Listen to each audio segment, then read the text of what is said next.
जय हिंद दोस्तों। हम हैं अक्षय सर नारदेगंज वाले और आपका इस अक्षय मैथ क्लासेस में स्वागत है। अभी क्लास 12th के फिज़िक्स में इलेक्ट्रोस्टैटिक चल रहा था, जिसमें इलेक्ट्रोस्टैटिक में जो भी बातें आप पीछे बता चुके हैं उसको रिवीजन करने में ना सिर्फ आपके सामने टॉपिक का जिक्र करने में 15 मिनट बीत जाएगा। इसलिए वो जो भी टॉपिक है प्लेलिस्ट बना हुआ है, तकरीबन 30 या 31 या 32 जो भी कहो, ऑलरेडी 32 क्लास हम ले चुके हैं। तो उन सब क्लास को आप पहले देख लीजिए तो ज़्यादा अच्छा रहेगा, और नहीं तो पहली बार देख रहे तो देख लो इसको, लेकिन अगर कम समझ में आता है तो पिछला क्लास आपको देखना होगा। डायरेक्ट यहाँ देखोगे तो एकदम नहीं समझ में आएगा। तो क्लास को स्टार्ट करते हैं। आज का जो टॉपिक है वो है electric potential energy of an electric dipole in an electric field. मतलब डायपोल से ही समझ जाओगे, मतलब डायग्राम से ही समझ जाओगे। मतलब कि अगर हम डायग्राम बनाएंगे उसी वक्त डायग्राम बनाते बनाते आप समझ जाइएगा क्या कह रहा है। जब कह रहा है कि एक इलेक्ट्रिक फील्ड में इलेक्ट्रिक डायपोल के पास जो इलेक्ट्रिक पोटेंशियल एनर्जी होता है वो फाइंड कीजिए। तो ठीक है, हम एक इलेक्ट्रिक फील्ड बनाते हैं इस तरह से। अब इलेक्ट्रिक फील्ड बनाने के लिए इलेक्ट्रिक फील्ड लाइंस बनाना पड़ेगा, तो इलेक्ट्रिक फील्ड लाइंस ड्रॉ करते हैं इस तरह से। इतना दिन से अगर आप क्लास मेरा देख रहे हैं तो आपको मालूम होगा कि इलेक्ट्रिक फील्ड लाइंस कहाँ से निकलता है और कहाँ पे ख़त्म होता है। इलेक्ट्रिक फील्ड लाइन का डायरेक्शन पॉजिटिव से नेगेटिव की तरफ होता है। हाँ, अगर वही पूछ दे डायपोल मोमेंट का डायरेक्शन बताओ तो पॉजिटिव से नेगेटिव नहीं होगा, तब नेगेटिव से पॉजिटिव होगा। फिलहाल तो इलेक्ट्रिक फील्ड थोड़ा सही से बना लें, काफ़ी है। फिर भी एक लाइन चलो और ड्रॉ कर लेते हैं ऊपर। एक लाइन और ड्रॉ कर दी, ये हो गया इलेक्ट्रिक फील्ड लाइंस। इसके डायरेक्शन को शो करने के लिए या दिखलाने के लिए हम इधर एक प्लेट बना देंगे जिसके ऊपर मानकर चलेंगे पॉजिटिव चार्ज है। इस प्लेट पर पॉजिटिव चार्ज है, और इस डायरेक्शन में भी हम एक चार्ज्ड प्लेट बना देंगे। इसके ऊपर मानकर चलते हैं कि इसके ऊपर नेगेटिव चार्ज है। अब हमको मालूम है कि अगर इधर नेगेटिव चार्ज है और इधर पॉजिटिव चार्ज है तो इलेक्ट्रिक फील्ड का डायरेक्शन जो होता है, इलेक्ट्रिक फील्ड लाइन की डायरेक्शन, वो पॉजिटिव से नेगेटिव की तरफ होता है। मतलब पॉजिटिव प्लेट से लाइंस निकलेगा और नेगेटिव प्लेट्स की तरफ जाएगा। इस तरफ से पॉजिटिव प्लेट से निकलेगा और नेगेटिव प्लेट की तरफ जाएगा। ये तो हो गया इलेक्ट्रिक फील्ड लाइंस। अब इसी इलेक्ट्रिक फील्ड लाइंस में कह रहा है इलेक्ट्रिक फील्ड इन मने में एक इलेक्ट्रिक डायपोल रखना है, एन इलेक्ट्रिक डायपोल। तो एक इलेक्ट्रिक डायपोल रखना है इलेक्ट्रिक फील्ड में, और जो इलेक्ट्रिक डायपोल रखना है उसमें कितना इलेक्ट्रिक पोटेंशियल एनर्जी होगा ये फाइंड करना है। चलिए पहले डायग्राम तो बना दें, उसके बाद एक चीज़ आपको समझाएंगे। समझाएंगे क्या, पहले लिखिए देते हैं। देखिए, अगर कोई पूछे एनर्जी का डेफिनेशन, एनर्जी क्या होता है, तो कह सकते हैं efficiency of work done. Efficiency of work done is known as energy. Hindi में कह सकते हो कि कार्य करने की क्षमता को ऊर्जा कहते हैं। इंग्लिश में efficiency of work done is known as energy. Hindi में कार्य करने की क्षमता को ऊर्जा कहते हैं। जो कार्य करते हैं उसी की क्षमता को ऊर्जा कहते हैं। मतलब अगर कार्य कोई ज़्यादा किया तो एनर्जी उसका ज़्यादा खर्च होगा,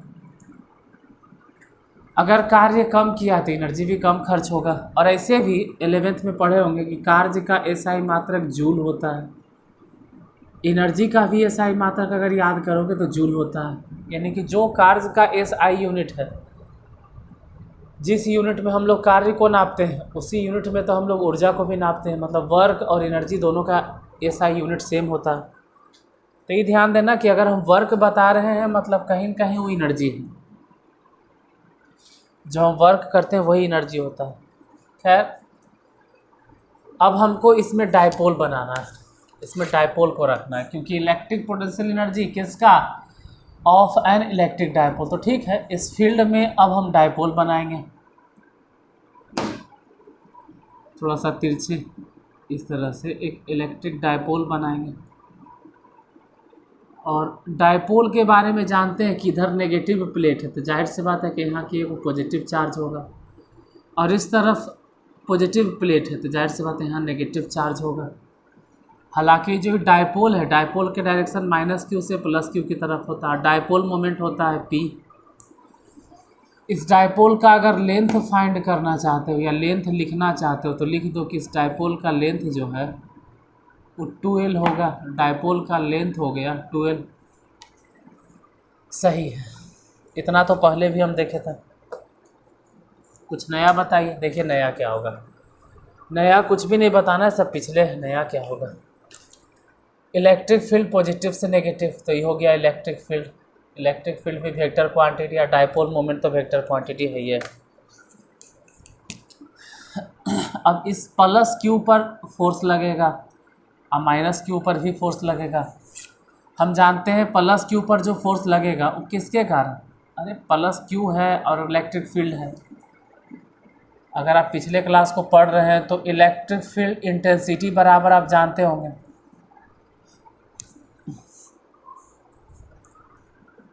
नहीं जानते हैं तो आप जान लीजिए। इलेक्ट्रिक फील्ड इंटेंसिटी के फॉर्मूला होता है F/Q। तो F इक्वल टू फॉर्मूला हो जाएगा E.Q। वही यहाँ लिखेंगे हम, ये जो Q चार्ज दिखाई दे रहा है प्लस, यहाँ पर हम वही लिखेंगे कि इस पर फोर्स लग रहा है, इस चार्ज पर फोर्स लग रहा है, इस चार्ज पर फोर्स लग रहा है। किधर लग रहा है, तो पहली बात तो है कि यह पॉजिटिव चार्ज है, तो इस पर जो फोर्स लगेगा वो नेगेटिव प्लेट की तरफ कितना फोर्स लगेगा, तो कह सकते हैं कि जो फोर्स लगेगा वो होगा E.Q, भले ही प्लस में सही, उस डायरेक्शन में। उसी तरह से इस चार्ज पर भी फोर्स लगेगा, लेकिन इस पर जो फोर्स लगेगा, जैसे ही नेगेटिव चार्ज है तो इस पर जो फोर्स लगेगा वो पॉजिटिव प्लेट की तरफ लगेगा। कितना फोर्स लगेगा, तो -q और डॉट में E इतना।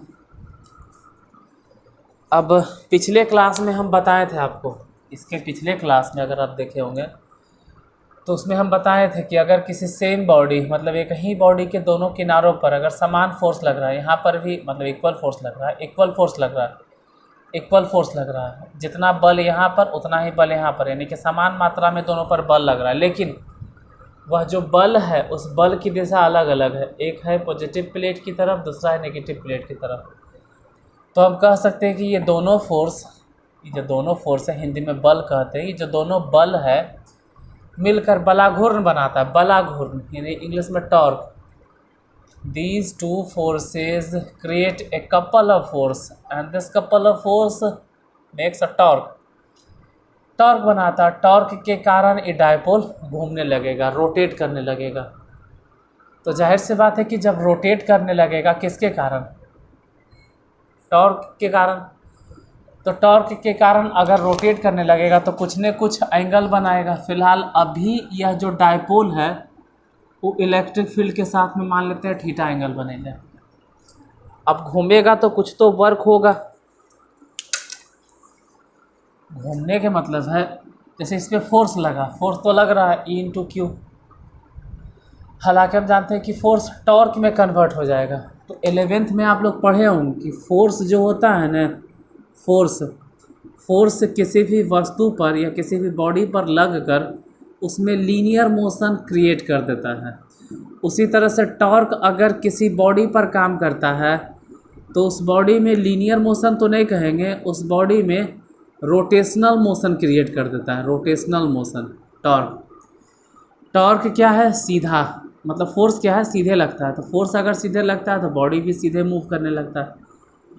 टॉर्क घुमाता है किसी बॉडी को, इसलिए रोटेट करने लगता है, क्योंकि टॉर्क दो तरह का फोर्स है, फोर्स के कारण लीनियर मोशन और टॉर्क के कारण rotational motion. Force into displacement अगर कहा जाए तो वर्क होता है। तो वैसे ही टॉर्क इंटू आ डिस्प्लेसमेंट न एंगुलर डिस्प्लेसमेंट कहा जाए तब भी वर्क होता है। ये सब आप 11th में पढ़े होंगे।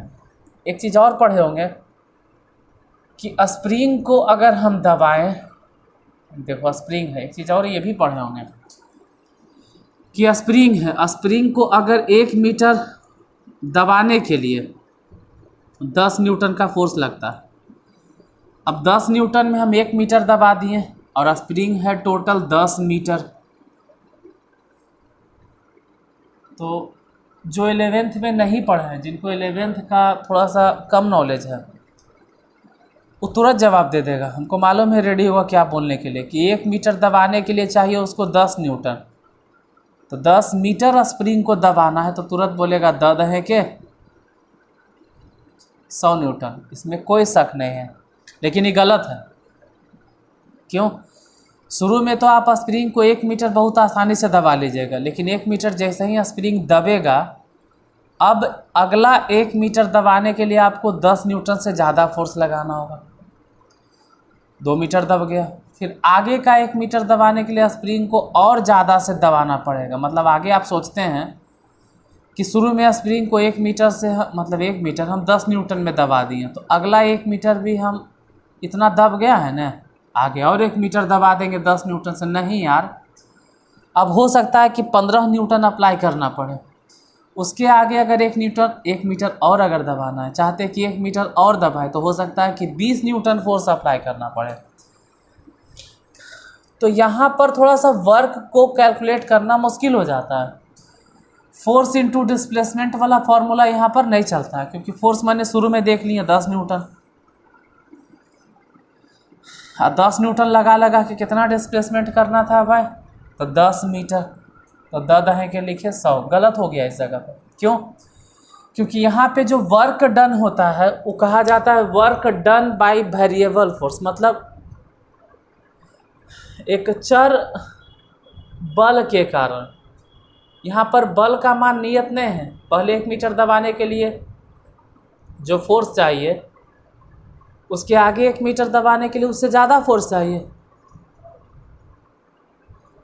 उसके आगे और 1 मीटर दबाना है तो और ज़्यादा फोर्स चाहिए। मतलब यहाँ पर फोर्स वेरिएबल है। वर्क तो हो रहा है, इसमें नो डाउट। मतलब हिंदी में अगर कहा जाए तो कार्य तो कर रहे हैं, लेकिन बल का जो मान है वही नियत में है, वही धीरे धीरे हमको बढ़ाना पड़ रहा है। तो ऐसे सिचुएशन में कहा जाता है कि ये work done by variable force है।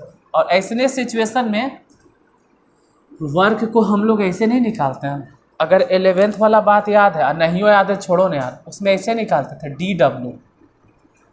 DW बराबर फोर्स इंटू डिस्प्लेसमेंट नहीं बोलते थे, DS बोलते थे, छोटा सा डिस्प्लेसमेंट। मतलब हम स्प्रिंग को थोड़ा थोड़ा दबाएंगे, पहले एकदम हल्का सा डिस्प्लेसमेंट, अब देखेंगे कितना वर्क हुआ। फिर स्प्रिंग को एकदम हल्का सा दबाएंगे, देखेंगे कितना वर्क हुआ। फिर स्प्रिंग को एकदम हल्का सा दबाएंगे, हल्का मतलब थोड़ा सा ही डिस्प्लेसमेंट करेंगे, फिर थोड़ा सा डिस्प्लेसमेंट, मतलब हम थोड़ा थोड़ा डिस्प्लेसमेंट इसमें उत्पन्न करेंगे, थोड़े थोड़े डिस्प्लेसमेंट। और हल्के हल्के डिस्प्लेसमेंट में देखेंगे कि हल्का हल्का डिस्प्लेसमेंट अगर उत्पन्न कर रहे हैं तो कितना काम हो रहा है। तो अगर डिस्प्लेसमेंट हल्का उत्पन्न कर रहे हैं तो वर्क भी हल्का होगा। मतलब अगर आप हल्का सा दबा रहे हैं तो कार्य हल्के से बोलेंगे भाई कि थोड़ा सा काम किए। जैसे को बक्सा है, बक्सा को एकदम धीरे से धक्का मारो, एकदम हल्का सा हिले, तो बोलेंगे नहीं कि कार्य बहुत कम किए। जैसे स्प्रिंग है, स्प्रिंग को एकदम हल्का से दबाना, फिर हल्का से दबाना, धीरे धीरे दबाना, तो आप बोलेगा ना कि वर्क धीरे धीरे हुआ। जैसे मान लो कि ऐसे समझिए, इस तरह का कोई अंदर से गैस भरा हुआ है या पानी भरा हुआ मान लीजिए, और ऊपर से इसे थाली रखा हुआ है, या मान लो कि एक तरह का थाली है और नीचे गैस है, या फिर मान लो कि एक तरह का तराजू है जो स्प्रिंग है नीचे लगा, नीचे स्प्रिंग लगा हुआ है, ध्यान से नीचे स्प्रिंग लगा हुआ है। अब ये ऊपर का जो प्लेट है इसको आप दबाना चाहते हैं, और चाहते हैं कि हम इसमें मतलब इसके ऊपर 10 kg 10 kg एक बोरा में हम 10 kg बालू रख के और इसके ऊपर रख दें तो 10 kg का बालू रखेंगे तो यह स्प्रिंग दब जाएगा। अरे उसको क्या बोलते हैं, डिजिटल बैलेंस, डिजिटल तराजू जिसमें सामान उमान तौलाता है। आते हैं इस मुद्दे पर भी आ रहे हैं, चिंता मत कीजिए, हम टॉपिक से भटक नहीं रहे हैं। तो इतना क्यों भूख रहे हैं सर? इसलिए क्योंकि हम तो 11th पढ़ाए नहीं हैं, तो मेरा कर्तव्य बनता है कि जो स्टूडेंट 11th नहीं पढ़ा उसको भी समझा दें, इसीलिए इतना बोल रहे हैं हम। इस तराजू पर अगर आप डायरेक्ट 10 kg रख दोगे तो तराजू थोड़ा सा दब जाएगा।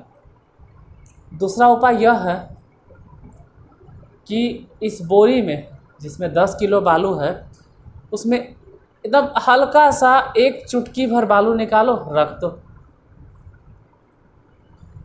फिर एक चुटकी बालू निकालो, रख दो, फिर एक चुटकी बालू निकालो, रख दो। क्या कर रहे हैं ड्रामा यार? ड्रामा ये हो रहा है कि हम यहाँ पर बालू बहुत कम रख रहे हैं, बहुत कम, छोटा कण। उससे क्या होगा, छोटा सा बालू रखे तो छोटा सा वर्क हुआ, फिर छोटा सा वर्क हुआ, ऐसे करते करते पूरा 10 किलो बालू इस पर रखा गया। भले 24 घंटा लग गया रखने में, तो क्या 24 घंटा के बाद जब पूरा के पूरा बालू रख देंगे तो यह स्प्रिंग दबेगा कि नहीं दबेगा? कैसे दबेगा सर? आप तो थोड़े थोड़े रख रहे थे। अरे थोड़े थोड़े ही सही, लेकिन हम तो कहेंगे ना कि हम पूरा के पूरा बालू तो रख ही दिए। यदि 10 kg बालू रखा गया तो स्प्रिंग तो दब जाएगा। स्प्रिंग दबना चाहिए और सच में स्प्रिंग दब जाता है। जितना आप शुरू में डायरेक्ट 10 kg रखे थे, जितना दबा था उतना ही जब थोड़ा थोड़ा करके रखें और जब पूरा रखा गया तब भी उतने वजन बताता है। पूरा रखाने के बाद ही बताता है कि हमरे ऊपर रखा गया है कई किलो, 10 किलो। तो दो तरीका था, एक था कि एक बार रख दीजिए और दूसरा था कि छोटा मुट्ठी कर करके, एक मुट्ठी कर करके रखें, एक मुट्ठी बालू रखें, तब भी देखें एक मुट्ठी बालू, चुटकी हटाओ, एक मुट्ठी रखें, एक मुट्ठी, फिर भी देखें 10 किलो जब बालू रखें तो नाप के हमको 10 किलो बताता है। ऐसा नहीं तो कि 1 किलो बताएगा, वो 10 किलो बता रहा है। तो इस तरह का जो वर्क होता है, इसको जब टोटल जोड़ना पड़े, जब ऐसे सिचुएशन में जोड़ना पड़े, तो हम लोग फिजिक्स में जानते हैं कि जब भी जोड़ना पड़े तो जोड़ने का मतलब होता है फिजिक्स में इंटीग्रेशन। बस यही ध्यान देना, और इसी का हम लोग यहाँ पे इस्तेमाल करने वाले हैं। इसी के लिए इतना बोलना पड़ा। समझ में आ गया हो तो अच्छी बात है, नहीं आया हो तो क्या कर सकते हैं। अपनी तरफ से तो हम कोशिश किए, थोड़ा सा आप भी अपनी तरफ से प्रयास कीजिएगा। अब साबित करना शुरू करते हैं। अब हम लिखते हैं डिस्क्रिप्शन। सबसे पहले क्या किए थे? Consider an electric dipole, consider an electric dipole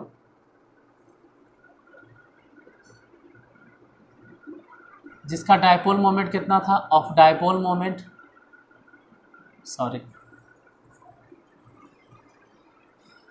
of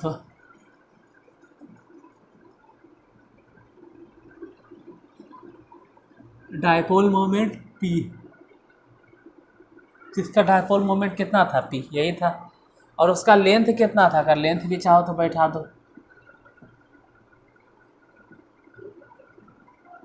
having length 12। हालांकि लेंथ के कोई खास काम यहाँ पे होता नहीं, ठीक है।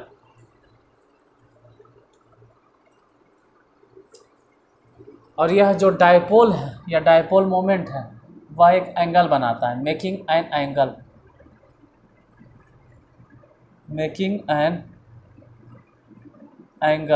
कितना एंगल बनाता है? थीटा। तो लिख देंगे कि making an angle theta, making an angle theta किसके साथ में बना रहा है? With the direction of electric field intensity, मतलब एक इलेक्ट्रिक डायपोल है जिसका डायपोल मोमेंट P है और उसका लेंथ 12 है, और वह जो इलेक्ट्रिक डायपोल है वह थीटा कोण बना रहा है किसके साथ में, इलेक्ट्रिक फील्ड इंटेंसिटी के साथ में। चलिए यहाँ तक समझ में आता है, अच्छा है। बाकी का जो कहानी वो आपको नहीं समझाना है कि दोनों किनारे पर समान फोर्स लग रहा है तो टॉर्क क्रिएट होगा, डायरेक्ट लिख देना है। क्यों नहीं समझाना है सर, क्योंकि वो 11th का टॉपिक है, उसको आप क्लियर नहीं लिखेंगे, वो ऑलरेडी आप पढ़ लिए हैं। कह सकते हैं the torque acting on the dipole, dipole पर जो टॉर्क क्रिएट होगा वो टॉर्क कितना होता है, इस टॉर्क को ऐसे ही सूचित किया जाता है। क्या जानते हैं हम लोग, P dot E into sine theta, ये टॉर्क है। ये हम पिछले क्लास में साबित कर चुके हैं। ये कैसे आया, जो पीछे क्लास में हम प्रूफ कर चुके थे, दोबारा फिर से नहीं बताएंगे। अभी टॉर्क क्या करेगा, डायपोल को घुमाएगा, तो घुमाने के कारण वर्क डन होगा ना कुछ। अगर घूमता है तो हल्का सा हिला डुला तो वर्क तो होगा, तो बोलेंगे वर्क डन। कब भाई, to rotate, work done to rotate, घुमाने में। कितना घुमाने में, वर्क डन टू रोटेट किसको, एक मिनट, किसको रोटेट करना, work done to rotate the dipole, कितना घुमाने में डायपोल को, बाई, हम पूरा थीटा नहीं घुमा रहे हैं, थोड़ा थोड़ा थीटा घुमा रहे हैं, बाई डी थीटा। कितना वर्क हो जाएगा, बोलेंगे डी डब्ल्यू। जब हम छोटा सा एंगल डिस्प्लेस करेंगे तो वर्क भी डी डब्ल्यू होगा। डी डब्ल्यू कितना हो जाएगा, ऐसे हम डब्ल्यू बराबर जानते हैं फोर्स इंटू डिस्प्लेसमेंट, यहाँ फोर्स नहीं चलेगा, यहाँ टॉर्क इंटू डिस्प्लेसमेंट। डिस्प्लेसमेंट मतलब एंगुलर डिस्प्लेसमेंट, क्योंकि फोर्स के कारण लीनियर मोशन होता है, लेकिन यहाँ तो दो तरह के फोर्स काम कर रहा है, दोनों अपोजिट डायरेक्शन में काम कर रहे थे। टॉर्क है, टॉर्क में डिस्प्लेसमेंट नहीं लिखाता है, एंगुलर डिस्प्लेसमेंट। अब डी डब्ल्यू, टॉर्क कितना था, P dot E dot sine theta i into d theta. अभी इतना जो वर्क निकला है डी डब्ल्यू है, डी थीटा घुमाने पे। हम चाहते हैं कि टोटल वर्क निकले, डी थीटा क्या, हम पूरा घुमाना चाहते हैं थीटा एंगल तक, तब उसका कितना पोटेंशियल एनर्जी होगा, तो उसके लिए भी लिख लेते हैं। एक मिनट, पीछे इतना दिख रहा है ना, चलो इतना काफ़ी है, इसके आगे नहीं दिखेगा। अब इधर लिखते हैं, अगर कह दिया जाए वर्क डन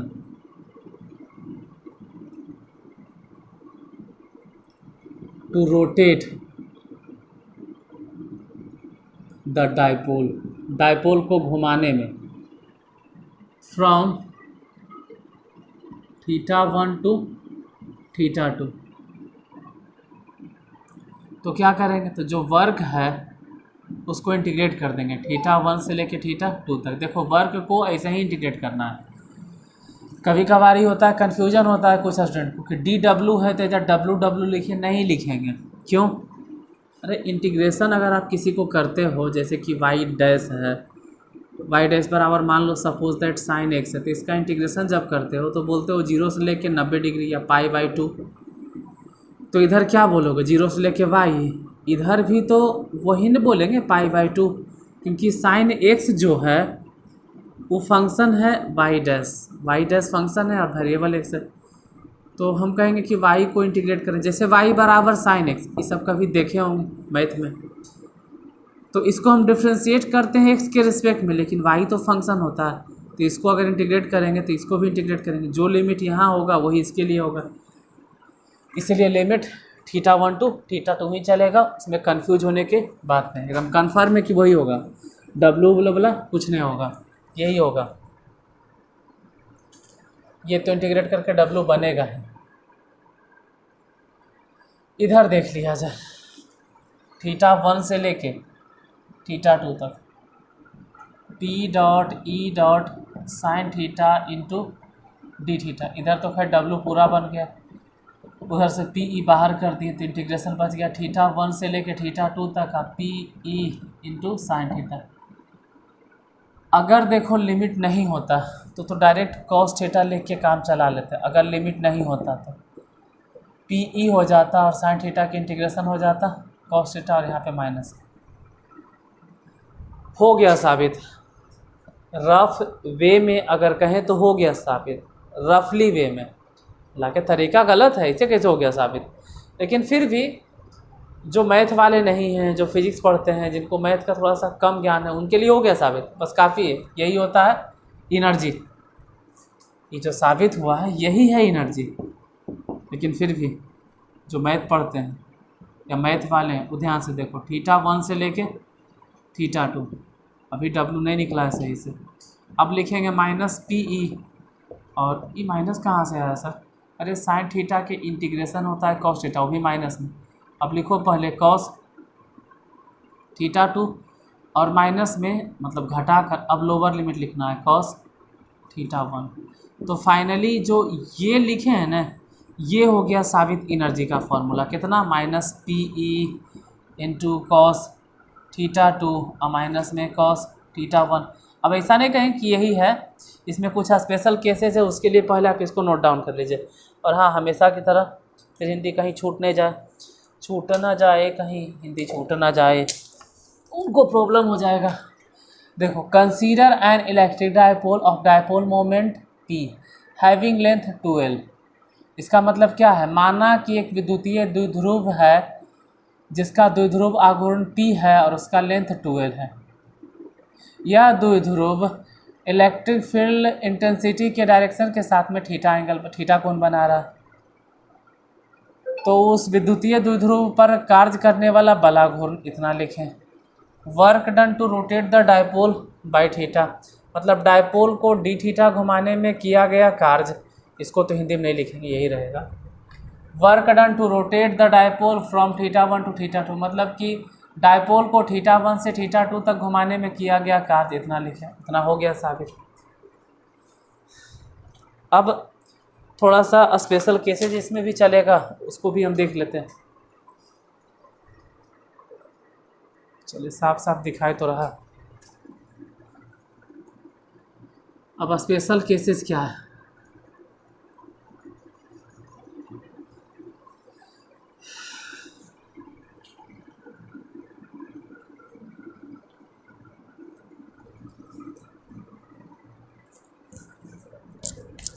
पिछला कुछ स्पेशल केसेस हम आपको बताए थे, ठीक है, पिछले कुछ केसेस बताए थे। और पिछला में हम आपको टॉर्क बताए थे, अगर टॉर्क याद हो तो टॉर्क बताए थे P E into sine theta. ऐसे देखो, जब तक कि टॉर्क, जैसे कि टॉर्क का मान 0 कब बोले थे और टॉर्क का मान मैक्सिमम कब बोले थे, होमवर्क भी हम आपको दिए थे। तो अगर 0 डिग्री की बात करें, मतलब थीटा इक्वल टू अगर 0 डिग्री हो तो टॉर्क का मान 0, लेकिन अगर थीटा इक्वल टू 90 डिग्री हो तो टॉर्क का मान बोले थे मैक्सिमम होगा। और जब टॉर्क का मान मैक्सिमम होगा,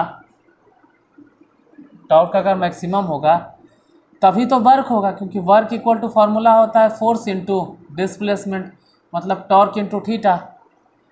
तो थीटा तो खैर बदलेगा, थीटा वेरिएबल क्वांटिटी, लेकिन टॉर्क तो कम से कम मैक्सिमम होना चाहिए। टॉर्क को तो ज़्यादा से ज़्यादा होना चाहिए, तभी तो वर्क होगा। जैसे टॉर्क का मान लो 0 है, मान सपोज दैट टॉर्क का मान ही 0 कर दिए, थीटा आप कितनों रखिए, 30 degree, 35 degree, 70 degree, 80 degree, work कितना होगा? 0। अभी बोले थे ना यार कि वर्क बराबर क्या होता है? टॉर्क इंटू डी थीटा, इसे लिखे थे डी डब्ल्यू बराबर। अब सोचो कि अगर टॉर्क का मान ही 0 हो जाए तो फिर वर्क होगा ही नहीं, वर्क 0। और जब वर्क 0 तो एनर्जी भी 0। तो ऐसे सिचुएशन में तो जो डायपोल होगा उसका पोटेंशियल एनर्जी कितना हो जाएगा? 0। और जब पोटेंशियल एनर्जी 0 होगा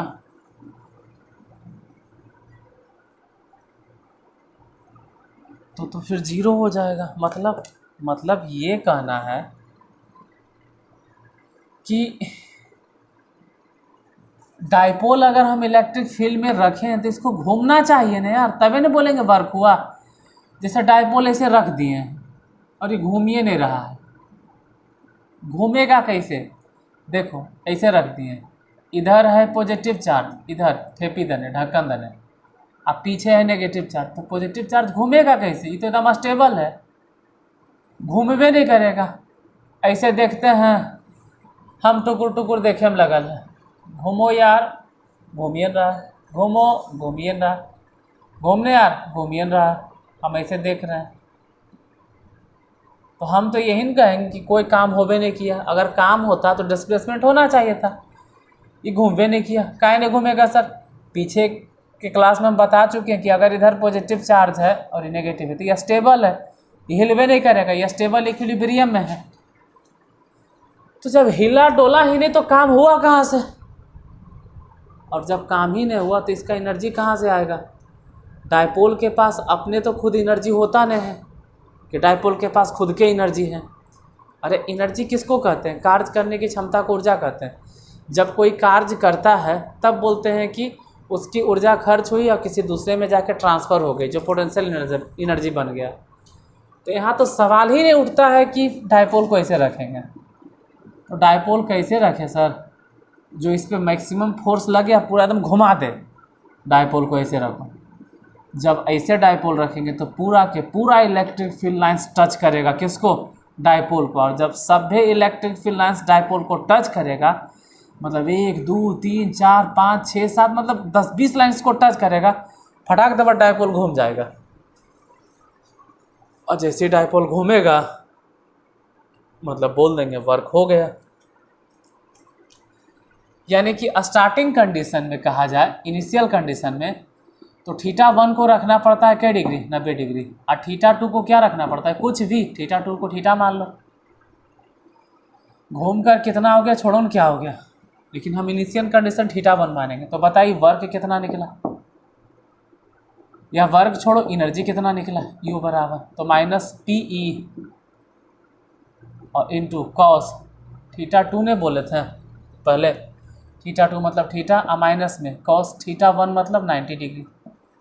अब खुद सोचो जो एनर्जी निकला -PE, कॉस थीटा तो कॉस थीटा रह जाएगा और इसका वैल्यू कितना हो गया? तो 0। हम यही मान के चलेंगे कि इनिशियली डायपोल जो है, डायपोल और इलेक्ट्रिक फील्ड एक दूसरे पर परपेंडिकुलर, तो एनर्जी हो जाएगा -PE into cos theta.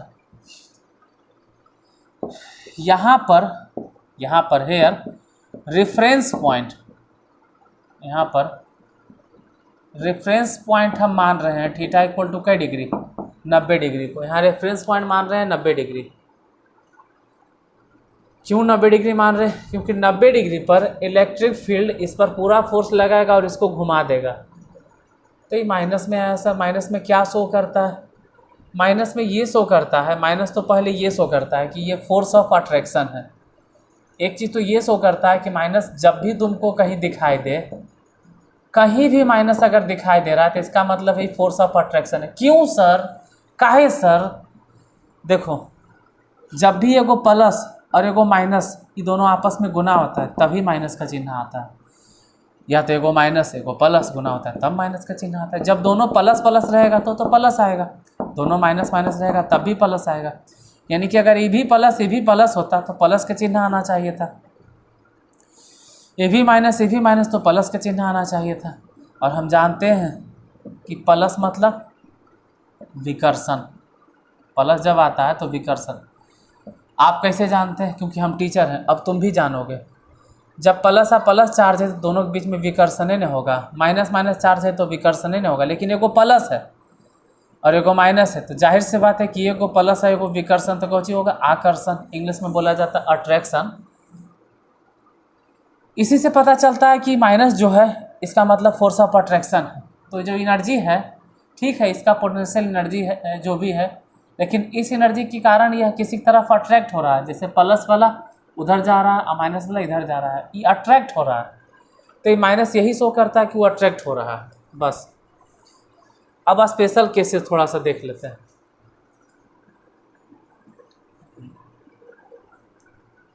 Special cases क्या? 3 को कंडीशन बताते हैं आपको special cases. First number, when theta equal to 0 degree second condition, when theta equal to 180 degree, या third number when theta equal to 90 degree. ये theta क्या है? ठीक है, अगर थीटा इक्वल टू देखा जाए तो थीटा क्या है? थीटा क्या है? थीटा मतलब कौन थीटा है? थीटा 1 या थीटा 2, ये दोनों पूछ रहे हैं। तो जाहिर सी बात है कि थीटा जो है वो थीटा करने गया थीटा 2 है।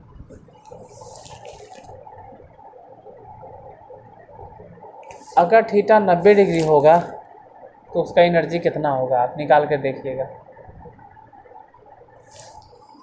इस फॉर्मूले में रख के। 0 हो जाएगा। क्यों?